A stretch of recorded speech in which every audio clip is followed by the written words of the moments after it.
Magandang hapon po. Ayan, tayo magbabalik ulit dito sa ating YouTube channel. Ayan, Samuel Soriano TV 29. Ayan, para mapag-usapan ulit ng coins. Andiyan po sa ating harapan, guys. Ayan.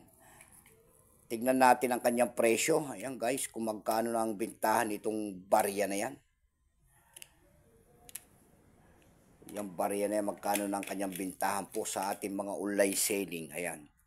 Ang pag-usapan natin barya, guys, ito po ay barya po. Ayan. Nalaglag pa.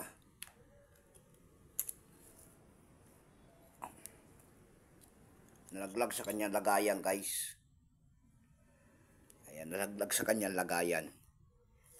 Ayan ang ating pag-uusapan, guys. 2 euro po. Ayan, 2 euro. Ayan. Word coins po, foreign coins. 2 euro. Ayan. Year 2003. Ayan. Espanya. Year 2003. Siya po si Juan Carlos Juan. Ayan, Juan Carlos ng Spain, Espanya. Tingnan natin ito kung magkano ng kanyang bintahan. Guys, ayan, baka meron kayo niyan, bultuhan po ang bili natin sa mga ganitong 2 euro at hindi pa po yung kamahalan. Ang materialis na ginamit sa barya na yan po ay bimetallic, nickel brass, glad nickel, sinter, and copper nickel ring. Ayan, napakaganda. Ito pong year 2003 na ito, guys, ito po ay 26%. Kung ilang piraso po ang ginawa sa barya na yan ng Spain, ito po ay 44,500,000 piraso po. May price appraisal na rin po yan doon sa ating numista.com. Binigyan na po ng presyo ng ating mga kolektor. Ayan.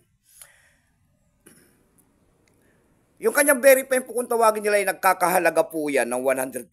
Ayan. Palaspas po hanggang saan circulated 120 ang kanyang appraisal price. Excuse me po. Dako tayo sa kanyang presyo. Doon sa ating ebay.com po na platform, sa ebay.com, ayan. Sa ebay.com po, meron tayo nakita nagbebenta nito ng $6.57. Nasundan po yan ng $5. Meron na rin tayo nakita doon na $4 na nagbebenta niyan. Pero pinakamababa po na nakita natin doon ay $2.24. Dako naman tayo sa Carousel PH, guys. Sa Carousel PH naman po, meron tayo nakita nagbebenta nito ng 250 pesos. Ayan lamang po ang ating may babaging kanyang presyo po. Keep safe po sa inyo lahat and God bless.